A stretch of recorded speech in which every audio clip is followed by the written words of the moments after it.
You're listening to The Low and No Show, a podcast that tells the inspiring stories from brands and the founders. My name is Johnny Stevens, the founder of Better Without, the app that helps people discover low and no drinks. I'm sitting down with guests to hear their stories, learn about their products, and the lessons they've learned. Hello and welcome to another episode of The Low and No Show. I'm here today with Danielle from Botanical. Botanical is a botanical beer, and I tried it recently. It was a very interesting taste. I was asked to describe it, and it's that sort of refreshing beer, but very similar to wine. When I tried the product, it's sent with a really nice cocktail recipe book, so it's got really variety of ways to drink it. So hello, Danielle. Hi, nice to meet you. Nice to meet you too. How are you doing? Oh, very good, thank you. Good. So talk to me a bit about the brand and the product and how it came about. So I think maybe the first thing is a very little known fact about hops in beer is that where grapes grow on a vine, hops grow on a vine. So that's where the name binary originally came from. And also because we're slightly geeky engineers behind the scenes, our alcoholic version is binary 1 and our non-alcoholic version is binary 0. Nice. So that's where the name comes from. And I think where the beer originally came from, and I've been worked in beer since I left university, and I love beer, but if I was having a meal, I would normally change to a glass of wine, and that feels like a really poor choice to change to something which is more alcoholic than beer. So I thought, could we come up with a beer that was genuinely would pair well with food, very light, very tangy, maybe not quite so bitter, and that was the birth of the idea. And also I think they're improving a lot, but non-alcoholic wines are not as good as non-alcoholic beers. And so I think we had so we launched our 4% version first, and we had a lot of consumers say, oh, what about a 0%? But we struggled a lot longer to get the recipe right for the non-alcoholic. And so the beers are really designed for people who would not normally drink beer. It's not bitter. It doesn't taste like a normal beer. It's around exactly what you said. It's about providing refreshment and to have with food. So that's sort of where the idea came from. Could we design something which would appeal to non-beer drinkers who are looking for something which is refreshing and lower or less alcoholic than a glass of wine? So that's where it all started. Amazing. And it's really interesting to see, as you say, you in your head when you think of a beer, as you say, you think of something that's either very hoppy or can be quite heavy. And for me, I mean, I tried it in a few ways. I tried the product straight, and then also mixed. So almost, as you say, if you were to have a sparkling wine and use it in a cocktail, but sometimes that can be quite overpowering. Where this is very neutral and allows you to say have the taste, but actually then if you want to add more of a sugar into it, then you can.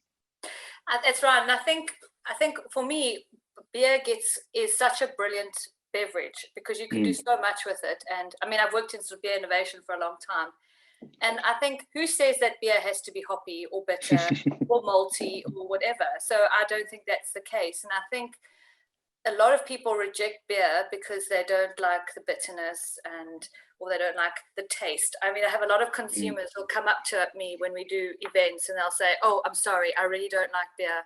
I'm not even going to try it. And I said, well, trust me, have a sip. And then they try it and they go, oh my word, it's delicious. And I said, well, that's the thing, is a lot of what you don't like about beer, the hoppiness, the bitterness, or even the malty taste, doesn't necessarily have to be there. You can make a beer taste different to what you expect, which is why people have to taste the product, I think, so that they know what they're getting. Yeah, because I was going to say, because from if it was a sparkling wine, people know that flavor profile very easily, where, as you say, it's people have that perception of, right, this is what beer tastes like, this is what wine tastes like, and then you've got almost got Yes. you. Yes, exactly. All sitting on its own there. And I think one of the things that we've done, which is why it tastes quite different to a normal beer, is where normal beers use hops. We use a little bit of hops, but what we actually use is the hop leaf. And normally the leaves are thrown away at harvest, or used for compost. And what we do is we dry the leaves and we infuse those into the beer a bit like a tea. So if you think when you make a strong cup of tea and you leave it to brew, you get that body and mouth feel and sort of mouth drying effect. So that's what you get with the leaves, which means you can have something which has still got body and kind of mouth feel, but without the bitterness. And that gives it that more wine-like that you would have with wine. So that's why we've used the leaves, to give you that sort of different sensation. And then we also use a wine yeast instead of a beer yeast. So that's where you're getting a lot of the sort of tropical fruit notes and passion fruit and peach and those kind of things that you'd more associate with the Sauvignon Blanc or something like that than you would with a beer necessarily. So we really try to kind of mix things up quite a lot in terms of how the product tastes. very science-like, and looking at something that's very, very different. And I guess, by the sounds of it, coming from that beer background, that experimental and trying things, is who you are. Yeah. And I think the other thing as well is that I think, as you said, the product is quite sort of light and I would say delicate, particularly for that non-alcoholic. And again, that was deliberate, because I think part of the problem often with product development is people will design a product based on a little sip test. And we made this mistake a long time ago. We launched a ginger beer, which met all the sort of criteria in terms of the taste. It was the best performing by far. And then when we launched it, we couldn't understand why people weren't buying it, and it was just the sales weren't going. And we realized people would drink sort of 2/3 of a bottle and then stop because it was so strong in ginger. And so actually, if you're just trying to design a product, sometimes a slightly more delicate flavor, particularly if you want to have it with food, is actually a better option. So the thing that you might prefer in a 20 ml sample is not necessarily the thing you're going to prefer once you've had a whole bottle, or you've put it with some food. So that's what we designed it to be as well. It's just something that you really have with fish, or if you're vegetarian or something like that, with the sort of lighter flavors, and still enjoy your delicious craft non-alc beers. Absolutely, I'm not saying don't, but they would be had at a different time. You'd have those as an after dinner treat or something like that. So definitely. It's really interesting as well, because food pairing comes up a lot. I mean, we've built that into the app, showcasing what to try it with, because it's amazing how food can change a drink completely. And I think it is, whether it's spicy food or actually you want something just to balance it out. And I spoke to a user the other day, and who was reviewing something, and they wanted to re-review it. He was like, I can't remember what product it was, but I tried this product, and at the time I didn't like it, but now I've tried it with some different food, I really like it. And it's so interesting, isn't it? Because you catch people at a different moment, different, if they're trying things at different times. But even if it's, I suppose, as well, people's moods, if they're in a sunny pub garden versus dark and dingy day, someone could almost have a completely different view on your drink.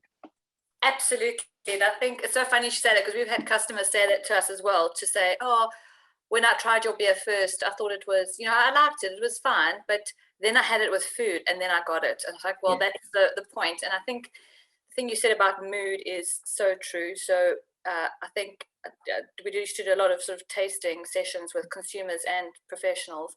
And the one thing I would say is, don't trust your taste buds.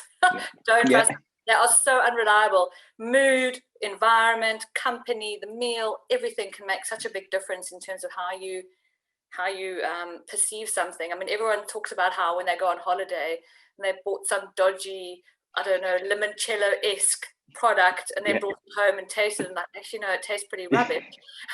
And that's just because you really love the environment in which you tasted it and then you bring it back. So I think it's a good point that you raised, that, you know, people trying products is have it how it's been recommended, you know, what with food or as an aperitif or whatever the case may be, because you might not be trying it. Or Binary, as you know, it's quite a light product as well, so probably, you know, sampling for the first time in the dead of winter, you know, next to a fire, might not be the best place to first experience the product. Whereas now with lockdown easing and you're looking for something light to take with you to a picnic or something like that, you'll have a completely different experience about the brand. So, no, definitely. And it's really interesting because when I tried it, I actually put it in a like a champagne flute, and which was very having that moment of going, hang on, I'm pouring a beer into champagne, but you know, it makes sense. You know, once you've tried it, it makes sense. And I guess, how, from your perspective, how do you educate that consumer? Or how do you, I suppose, tell the consumer about the brand and go, you know, obviously you send this lovely, you know, book on different samples, but, you know, when people read beer, they naturally think, right, I'm going to have it in a pint glass as such. You're right. I think it is one of our biggest challenges, because what we find with Binary is generally once people try it, especially, as I said, people who maybe would drink a light beer but are normally more wine drinkers, once they try it, they like it, but you have to get over that hurdle of having them try it. And I think it's what we've put on the neck label now, because it was actually suggested by a customer and it just really resonated, is calling it the wine lover's beer. So I think, especially, you know, she's looking at, you know, summer coming and barbecues. If you're not drinking, what are your options? If you don't want to drink orange juice and lime and soda, and if you don't like non-alcoholic beer, or kombucha, which is also a great option, but if you don't like those things, what can you drink? And so, you know, that's why the wine lovers beer is to say, look, you can still have an adult drink. It is which is delicious, which you can enjoy over an afternoon, where you would normally have a glass of wine. And that's sort of what it's going for. So that helps a lot, wine lovers beer. And just sampling is to do a lot of sort of education for consumers, saying suspend what you think you know about beer and because it is different. It is. And it is that for me, it's that moment of going, what I think is quite clever as well is that, you know, if I'm opening a bottle of say, for example, naughty or, you know, sparkling wine, actually that is obviously quite a big bottle. If it's just me, then there's the pressure to get through quite a big bottle, which, you know, if I know I'm drinking for, you know, out with friends when we're allowed to do that, you know, when we're, you know, I would take a whole bottle for an evening. But if I'm just wanting, as you say, going for a picnic or anything, actually that's a really nice size to have that same experience. Yeah, absolutely. And I think we've just launched our big bottle as well for the non-alcoholic. So once you've tried the non-alcoholic and you like it, then you've got the option of kind of going up in size. And the other people that we find will try the product is, I think, where there's such a big wave of interest in sustainability and sustainable brands and stuff. And I think for me, I've noticed the last year since COVID, that's become even more important for people when they're looking for, you know, what products they choose. And we didn't used to get a lot of questions about that, but the fact that we're using the waste product, we're sourcing all our ingredients locally, you know, finding a new revenue stream for farmers, people seem to really really important to them. And so we had people trying us, I think, buying product from the website, having not tasted the product because of our sustainability messaging. Interesting. And then they happen to like the product as well, which is a bonus. But and I think there's a lot more of that sort of thing coming out now as well, is people who, and so if you combine not drinking, healthier lifestyle, but also wanting to have a sort of a good impact on the planet. The two actually, I think, work together really well. It's the same sort of consumer Yeah, who's it in is. that space. Yeah, And I think one of the payoff line that we've got for our sort of for the company, not for the brand in particular, but for the company, is live lighter. And our whole ethos is live lighter. Live lighter in what you consume, how you spend your time, you know, and the impact that you leave on the planet. And so if you can, you know, have something which is lower in alcohol, has a lower environmental footprint, and all those sorts of things, it kind of comes together in one yeah. story. So, and it is so important. And I spoke to we had Rose and Chris from Bax Botanics on here. Wonderful characters, and their whole thing about sustainability, and it is so important. And we, anything that we can do to, I say, reduce that waste, reduce just I think more than ever the last year has taught us that. And as you say, we've had that chance to sort of take a step back, live a bit of a healthier lifestyle, and go, do we really need to be driving everywhere? And and I think that is as well, I've noticed with packaging, that's massively come forward, and that whole sustainable packaging is so important, because we do get through so much of it. Especially during lockdown. Yeah, exactly. And Amazon daily parcel to me, and you do look at it and you go, and thankfully you can tell some of those big companies are getting better as well, because it if we can all do our little bit, then it makes a difference. It is. And I think as well, for us using the waste product, what was a waste product, I think a lot of the focus on sustainability has been around recycling, which is really important. But actually, if you can stop the waste in the first place, that's prize one. So I think, if we wanted to launch, additional variants or products, it would also be by using something which would normally have been considered a waste product, so that you can find new uses for it. Because that's I think adding value to waste, I think, is a really good way to deal with sort of sustainability. Yeah, no, absolutely is, because I didn't know that stuff like the leaves don't get used, and I think there's so much we just don't know. And it's like when you sort of on TV, when they talk about going to the butchers and getting pork cheeks or things that typically you don't see on your shelf, but actually is a really good quality product. So why are we just binning it? And I think we are getting better, but the more brands that can embrace that, and as you say, if you can find different ways of using it, but why wouldn't you? Absolutely. And I think the other thing, what we're trying to do is, because the beer itself is sugar-free, it's a really good option if you're wanting something non-alcoholic but you don't like sweet stuff. Because I think a lot of non-alcoholic stuff, I always say, if my children would drink it, it's probably not something that I would drink. I don't like sweet, bland things. And I think if you're not drinking, you still want something with that adult complexity. And so what we've tried to do as well with our cocktails, which I think you'll talk about there, either to partner with like-minded businesses who have an interest in sustainability, or say to people, make cocktails with fresh ingredients that are in season. So when strawberries are in season, make the strawberry-based cocktail. Also link what cocktails you make to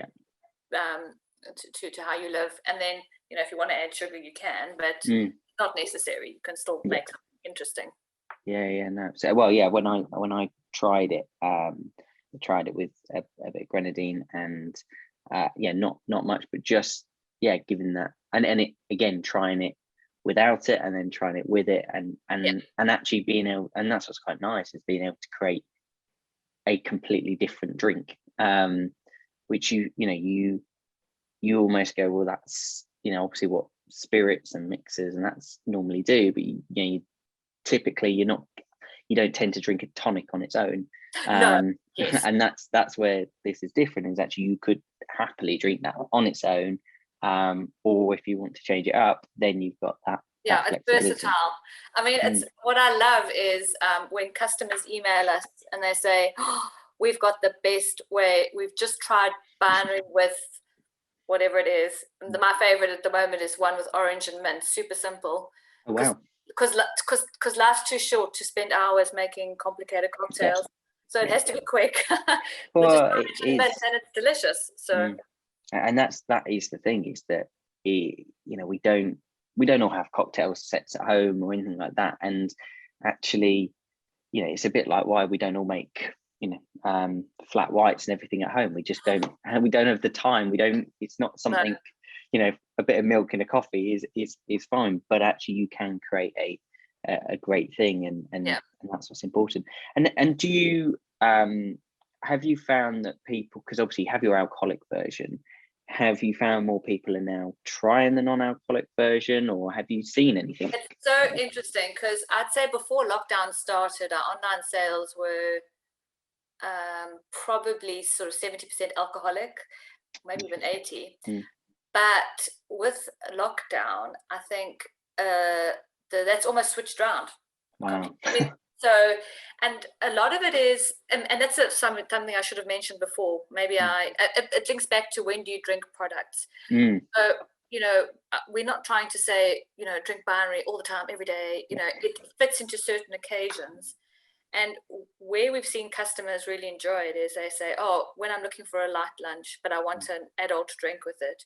Or, I'm working from home, and this is where people have switched. I'm working from home, and because days are blurring into nights, you don't have your normal commute home and stuff like that. People said that they were finding they were just starting drinking kind of earlier and earlier, and then by 4 o'clock they were already on the sort of first glass of wine, which is a bit early.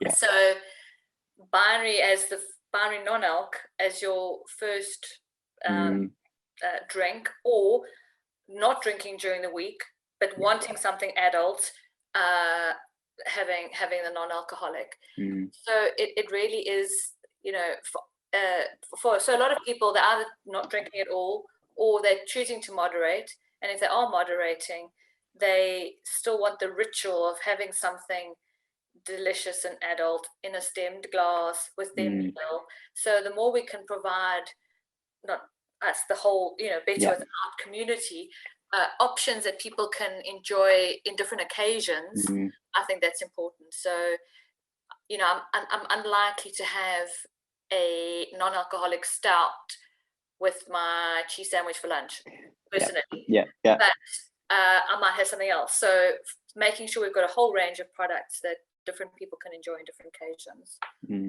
No, it is fascinating, and you're right, that mindful drinking, or the moderating, I think that's where I personally decided to stop drinking, but that was for my own personal reasons. But actually there's a lot of people out there that, as you say, want to not drink in the week, or as you said as well, I have my first as either alcoholic or non-alcoholic, and then do a switch, because I think that is everything in moderation.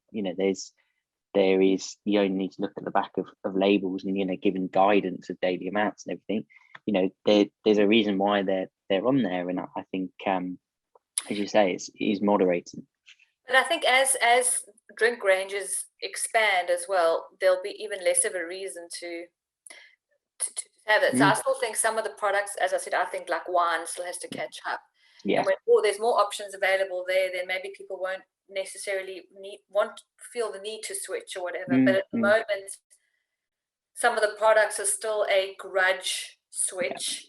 And so when they're stopping a grudge switch to a positive choice, then I think that'll be a good thing. Yeah, no, definitely. And that thing of, as well, in the alcohol world, there is a variety of drinks. Everyone's got their preferences, and that's the same in the non-alc world, where I may like, what's really interesting for me is I I loved Guinness when I drank, but I didn't really like a lot of the stouts, they're a bit too strong. But in non-alcoholic, I really like them because you haven't got quite that sort of sharpness. And the whole, there is a drink for everyone, and I think that's what's brilliant. Absolutely. And we couldn't do it this year because of COVID, but last year we had a non-alcoholic cocktail tasting making competition for bartenders in the southeast. Nice. And Binary was the base, because it's quite a good sort of cocktail base. And I think Laura said, I thought it was a great quote, Laura Willoughby from Club Soda, saying it's using things like fermented non-alcoholic drinks, Binary being a good example, takes non-alcoholic cocktails from being sweet kiddie drinks to being adult and flavorful. So yeah, I think there's a big room to grow in fermented beverages and what they can offer in the non-alcoholic space. Yeah, no, definitely. And it's really interesting because the word mocktail, and actually there's one of the people I interviewed recently on the podcast, actually their brand is called Mocktail, so separating that. But typically, mocktails, when I think of some of the UK chains, restaurant chains, a mocktail would literally be, as you say, the sugariest drink that you would only have one on, and actually if you probably compare it to something like a Coke, it's probably got more sugar in, and it isn't an adult soft drink. And you've either got that or you've got sparkling water, and that's it. It's sad. It is sad, but I do think it's changing. I think the supermarkets are catching up rapidly, and that's definitely happening. I think once hospitality opens, that will be again a bit of a game changer. And the UK has always been quite far ahead. It's really interesting to see. I spoke with someone this morning in Australia, and that's massively, No and Low over there is massively booming, and in hospitality. So they're almost, having been behind us, they're almost ahead in some ways because they're open and everything. So I do think once the pubs and restaurants open, actually people will go and visit, and if there's more non-alcoholic alcoholic beverages available, we've seen stats, and it's like it's 53% would visit more regularly if there were better no and low options. And I think we all love the pub, and it's a friendly, welcoming, warm environment, but you don't tend to go there and not have a drink, because it's that's sort of the culture we've got, where I generally think the more options that are available, then people will take it. Yeah, that's very true. So I think for us with Binary, I think what we would just say to people is, give it a go, because it's very different. And I must say, especially for our non-alc, we have very, very loyal customers, which is really nice, because I think once they've tried, they're like, oh yeah, there's nothing else out there like this. So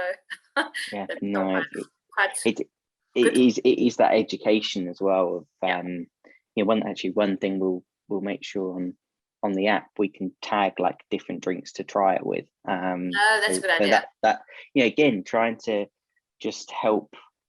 People don't know, and why should they know? How best to try it, and I think people typically are quite scared of experimenting because they don't want to don't want to then end up with something they don't enjoy. So if we can help educate that, we absolutely will. Yeah, that makes sense. And I think in terms of if anyone has any, once they've listened and they've tried Binary, if they've got any suggestions in terms of serves or anything, we're really always very happy to hear. We love hearing. We'll have to do a little competition of who can come up with some new unique serves. Yeah, unique serves, or even how to describe the taste of it, because it is so different. So not it's different. No, it's I can see, in, as you say, in summer, and as Laura said to you, that adult drink that isn't high in sugar and more and more people will be interested in it. And there's so many benefits, as you say, because you've got lower calories and everything. It's a nice, healthy, healthier choice. Yeah, absolutely. So amazing. And where do people find you if they want to buy the product? So you can buy it on our website, or if you're looking for non-alcoholic specialist stores, Wise Bartender and the Alcohol Free Shop, or the specialty drinks, doing the alcoholic and the non-alcoholic, or sort of bigger amounts on Amazon and sort of other independent shops around. But I suppose if you're looking to try, we do have a sample pack on our website, which is a good option if you want to get a small quantity just to make sure you like it before you invest in a box. But otherwise, Wise Bartender and the Alcohol Free Shop are great to buy just a single bottle and to try. We also are working with Wise Bartender and Club Soda's Queers Without Beers group to launch a rainbow box, which will have some rainbow cocktails to support Pride, because a lot of the Pride events have been cancelled this year, so there's no nice big celebrations. So coming up with some sort of unique cocktails to celebrate different LGBTQ icons. So we're gonna have a bit of fun with that. Oh, amazing! That sounds Make good. Twisted Binary with different cocktails. Yeah. Oh, we'll definitely get posting about that when we see some content around that, and see what we can share. And it just gives it something different. And as you say, when those sort of events are cancelled, it's keeping that momentum going. Oh, thank you very much. No worries. Thank you very much for coming on, and we will speak to you soon. That was very enjoyable. Thanks very much, Johnny. And so if anyone wants to drop us a note or hear more about Binary, we'd love to hear. Amazing. Thank you. Cheers. Bye. Take care. Bye.